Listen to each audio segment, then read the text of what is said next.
कैसे हो केला खियाई तो मोटा जाइबो चुसनी जैसे चुसा जाइबो देह आइठ के बात जे करबो दिल हाले टंगा जाइबो बट शेर के जिगारी और बाज के न जा जेबा अरे जा बहुत देखे बाटी जिला अम्बेडकर नगर बात के कर बाप के डाड बा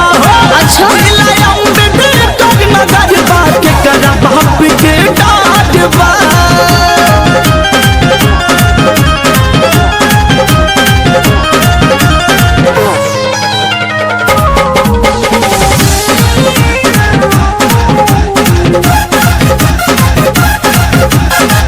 अकबरपुर में काबू रखी दिल के हर अरमान के अच्छा जान के दुश्मन जान हो जाई चलो नसीना तान के और हम तो ऐसे ही चलो अकबरपुर में काबू रखी दिल के हर अरमान के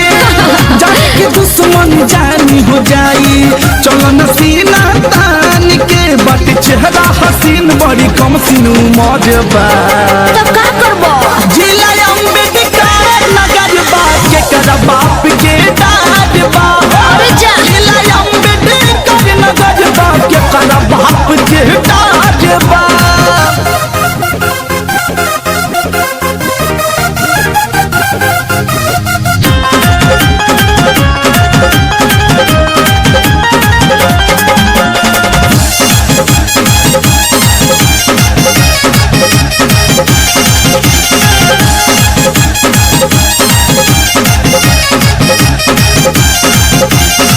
कभी डिमांड करते हैं ये किसके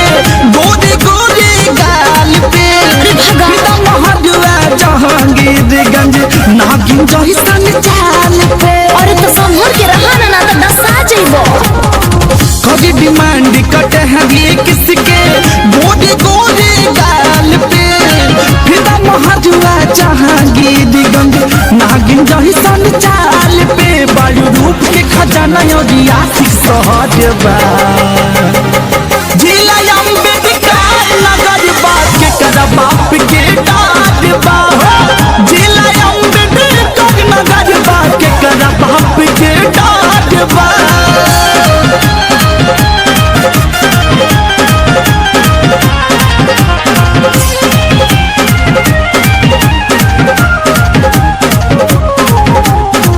देख सपना जलालपुर के लौंडे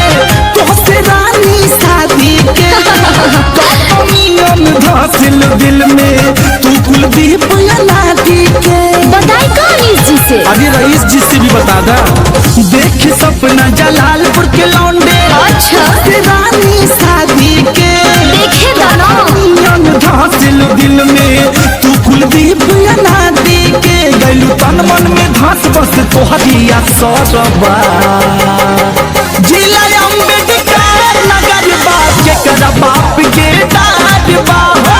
जिला अम्बेडकर नगर बात के कर बाप के डाड बा केला खियाई तो मोटा जाइबो अच्छा चुसनी जैसे चुसा जाइबो देह आइठ के बाप जे करबो दिन दहाड़े टंगा जाइबो बट शेर के जिगारी और बाज के न जा जेबा और इतना पावर बका जिला अम्बेडकर नगर बात के कर बाप